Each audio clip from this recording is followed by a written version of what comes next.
Dear student, पिछली class में अपन ने पढ़ा था ब्लड के बारे में, उसकी जेनेटिक्स के बारे में पढ़ा था अपन ने, जिसमें 2-3 क्वेश्चन भी मैंने करवाए थे कि अगर किसी का ब्लड ग्रुप ये है और माताजी का ये है तो इन बच्चों का क्या होगा वो बताया था। आज जो अपन दूसरा टॉपिक पढ़ रहे हैं वो है आरएस फैक्टर या आरएस सिस्टम। देखो उसकी जो डिस्कवरी वो भी किसने की थी, कार्ल लैंडस्टीनर और वीनर ने। कार्ल लैंडस्टीनर और वीनर ने इसकी क्या की थी, खोज की थी। और किसमें की थी, मकाका रिसेस। ये क्या एक मंकी, इसमें इसकी खोज की थी मकाका रिसेस। अब देखो आरएस सिस्टम के अनुसार क्या होता है कि जो सरफेस ऑफ आरबीसी है, आरबीसी पे 3 नेचुरल यानी प्राकृतिक एंटीजन मिलते हैं जिसका नाम है सी, डी और ई। और जो प्लाज्मा होता है ब्लड सेल में, ब्लड कॉर्पस्कल्स में, देखिए ब्लड में 2 पार्ट होते हैं, एक तो ब्लड प्लाज्मा और एक ब्लड कॉर्पस्कल्स। तो जो प्लाज्मा होता है ये तो हो गया आरबीसी यानी ब्लड सेल की बात है, ये प्लाज्मा। तो जो प्लाज्मा होता है उसमें जो एंटीबॉडी और वो होगी, देखो ये एंटीजन थे तो ये स्मॉल में मैंने लिख दी सी, डी और स्मॉल ई। अब इंडिया में जो इंडिया क्या पूरे वर्ल्ड में जो आरएस सिस्टम होता है उसके हिसाब से 2 ब्लड ग्रुप डिवाइड कर दिए। तो आरएस पॉजिटिव यानी जिसमें है फैक्टर, और दूसरा है आरएस नेगेटिव जिसमें आरएस फैक्टर नहीं है। तो जो आरएस पॉजिटिव होता है उसमें क्या होता है, एंटीजन प्रेजेंट होता है, एंटीजन प्रेजेंट होता है और एंटीबॉडी नहीं होती। और देखो सबसे ज़्यादा है पूरे वर्ल्ड में, इंडिया की बात छोड़ो, पूरे वर्ल्ड में सबसे ज़्यादा क्या है 80 से 90% के बीच में मिलेंगे। ये तो इंडिया में आरएस पॉजिटिव सबसे ज़्यादा है, 85 to 98% मान लेते हैं। और 2 से लेकर 15% जो वो क्या है आरएस नेगेटिव जिसमें एंटीजन एब्सेंट होता है, एंटीबॉडी भी एब्सेंट। ये हो गया आरएस नेगेटिव। अब इससे रिलेटेड डिजीज के बारे में आपने सुना है, इरिथ्रोब्लास्टोसिस पिकलिस। इरिथ्रोब्लास्टोसिस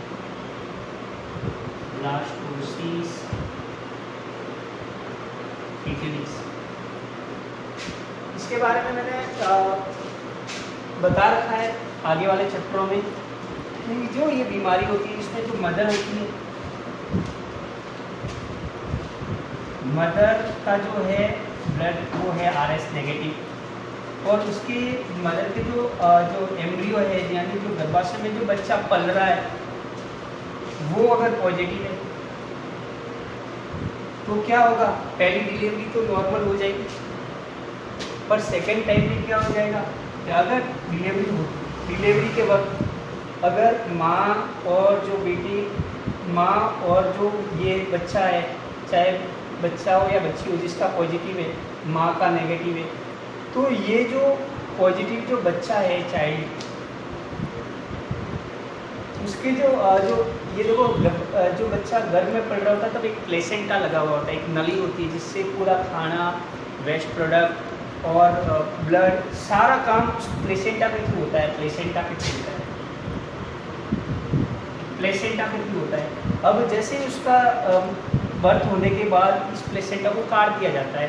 जो दाई होती है घर पे जो हॉस्पिटल में जाते हैं वो ब्लेड रखती है और उसको काट के फिर उसको नाभि को बांध देती है।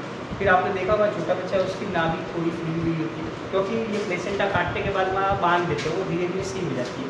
तो एक्चुअली होता क्या है, अगर इस प्लेसेंटा को काटते वक्त अगर कुछ दिक्कत आ जाए यानी मदर का ब्लड और बच्चे का ब्लड आपस में अगर मिक्सअप हो जाए तो ये बीमारी सेकेंड जो डिलीवरी होगी उसमें हो जाएगी और वो पर्सन जॉइंटिस, एनीमिया, पता नहीं किस किस बीमारी से ग्रसित रहेगा।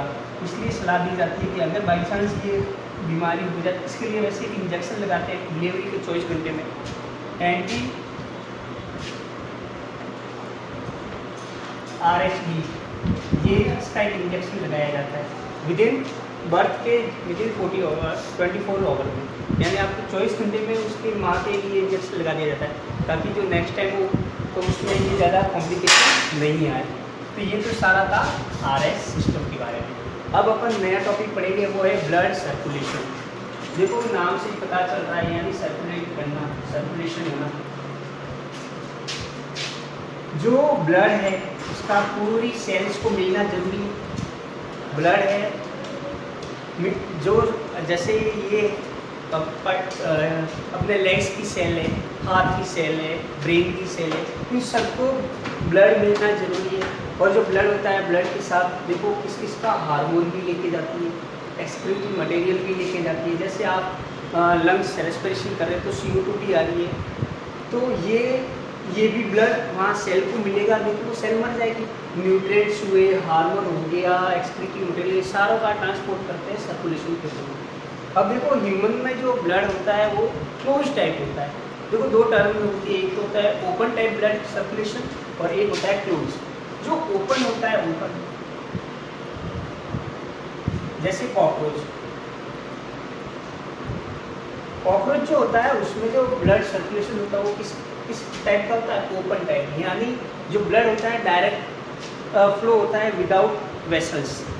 क्लोज जो ब्लड सर्कुलेशन होता है जैसे ह्यूमन बीइंग में कैसा होता है, क्लोज टाइप। इसमें क्या होता है, जो ब्लड फ्लो होगा वो ब्लड वेसल्स में होगा, आर्टरी, वेन्स, पल्मोनरी आर्टरी ले लो, पल्मोनरी वेन्स, मतलब ये जो सारा जो होगा वो एक वेसल्स में फ्लो होगा, तो उसको कहेंगे क्लोज टाइप। और अगर खुले में हो रहा है तो वो क्या हो जाएगा, ओपन टाइप, यानी उसमें जो पार्ट्स है वो जैसे बहाव आता है उस तरह से बह के जाता है। तो उस मतलब जैसे यहाँ हार्ट है, कॉकरोच का हार्ट 13 चैम्बर मान लेते हैं अपन, होता है वैसे 13 चैम्बर का, स्पेसिफाइड नहीं है पर उसमें 13 चैम्बर होता है।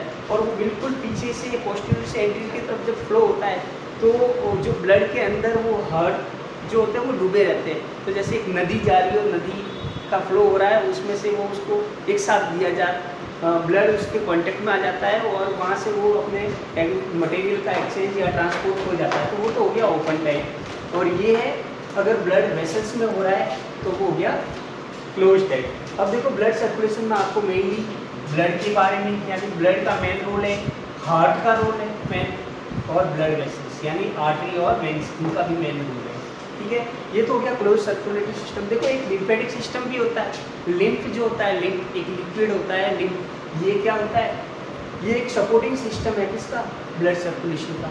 यानी ये क्या करता है, जैसे जैसे ये सर्कुलेशन हो रहा है तो कभी कोई काम की चीज़ होती है वो फिल्ट्रेट नहीं हुई है तो ये लिम्फेटिक सिस्टम के द्वारा उसको पहुंचा दी जाती है, ताकि कम से कम जो काम की चीज़ है वो वेस्ट प्रोडक्ट के रूप में बाहर जाए। तो ये जो लिम्फेटिक सिस्टम होता है ये ओपन टाइप होता है, यानी ये खुले में बैठा है विदाउट ब्लड वेसल्स।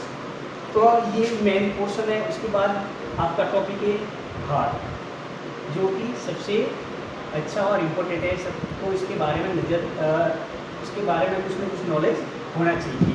तो जो ह्यूमन का जो हार्ट होता है वो क्या होता है, मायोजेनिक। सबसे इम्पोर्टेंट ह्यूमन का जो हार्ट होता है वो मायोजेनिक होता है। मायोजेनिक का मतलब इस हार्ट को अगर अपने शरीर से बाहर निकाल के टेबल पे रख दूँ तो भी 5-6 मिनट तक धड़केगा। यानी अगर अपन इसकी जो वेसल्स है, यानी इसकी जो नली है बाहर, जो जहाँ से इसके तार जुड़े हुए हैं, उनको अगर काट भी दें और टेबल पे रख दें तो भी धड़केगा 5-6 मिनट। इसका मतलब ह्यूमन का हार्ट होता है मायोजेनिक। अब कॉकरोच का निकाल के रख दो और जैसे आप इसकी काट दो बंद हो जाएगा, यानी वो पंप करना स्टार्ट, वो मतलब वाइब्रेट ही नहीं करेगा। तो ह्यूमन की ये स्पेशलिटी भगवान ने दी रखी है, मायोजेनिक हार्ट, यानी उसके अंदर वेसल्स काट दी जाए तो भी थोड़ी देर तक धड़केगा। इसका मतलब इसमें सेल्फ एक्साइटेशन पावर होती है। देखो आपने पढ़ रखा है, बहुत छोटी क्लास में भी पढ़ रखा है कि जो ह्यूमन का जो हार्ट होता है वो 4 चैम्बर होता है। 4 चैम्बर है। देखो मैंने ये रफ डायग्राम बनाया है, एक का नाम लिख दिया मैंने राइट ऑरिकल, राइट ऑरिकल, मैं यहाँ नाम लिख देता हूँ, राइट ऑरिकल।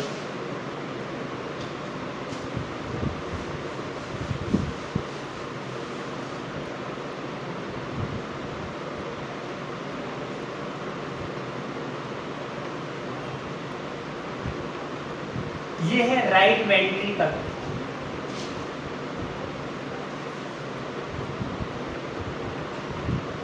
ये है लेफ्ट ऑरिकल, ये है लेफ्ट वेंट्रिकल, यानी 4 चैम्बर हो गए।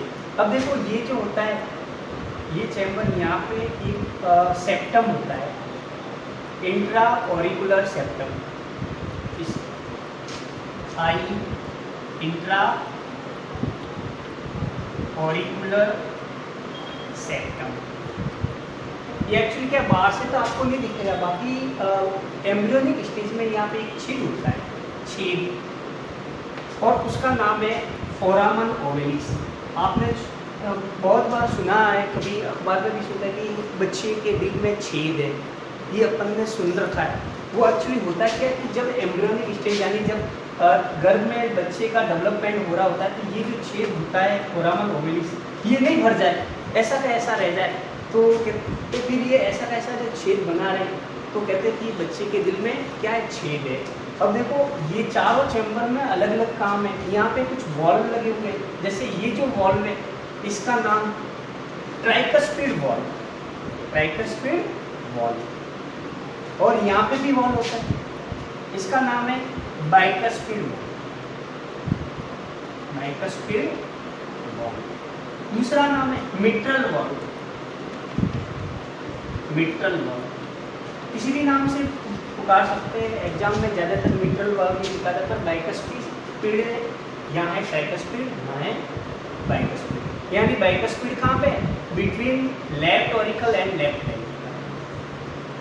ट्राइकस्पिड कहाँ है, right auricle and left auricle.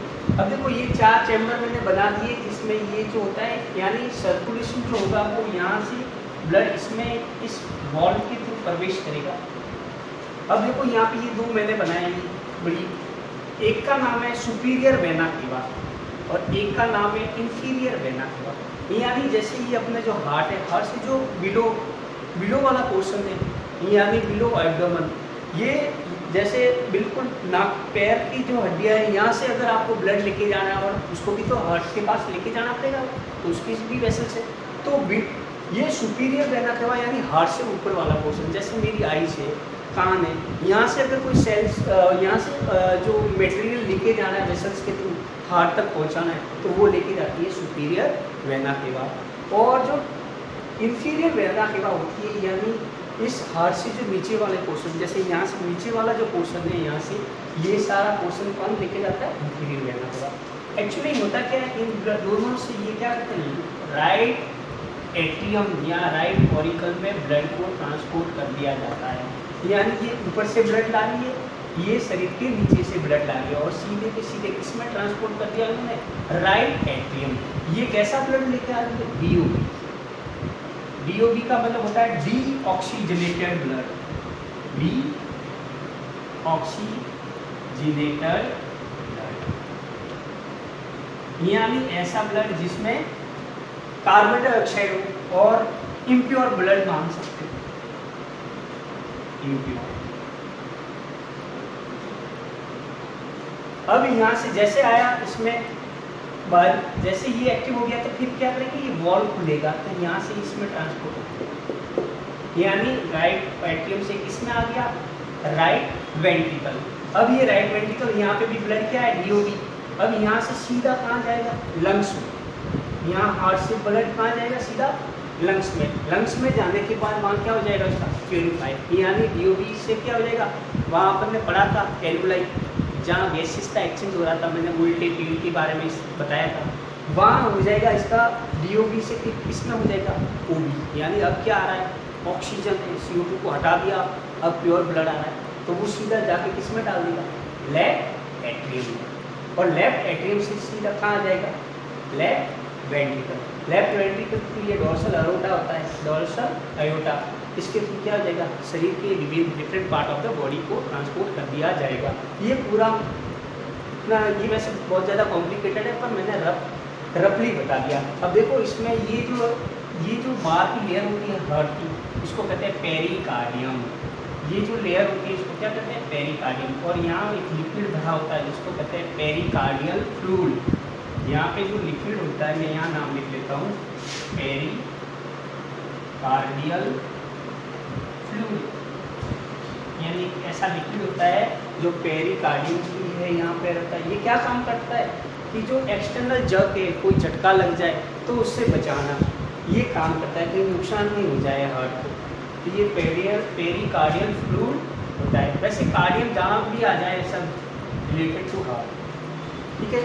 फिर मैंने इसमें कुछ ये है कोरोना आर्टरीज है। देखो आर्टरीज तो वर्क और वेन्स, आर्टरी और जो ऑक्सीजनेटेड ब्लड लेके जाती है यानी ओबी, ऑक्सीजनेटेड ब्लड,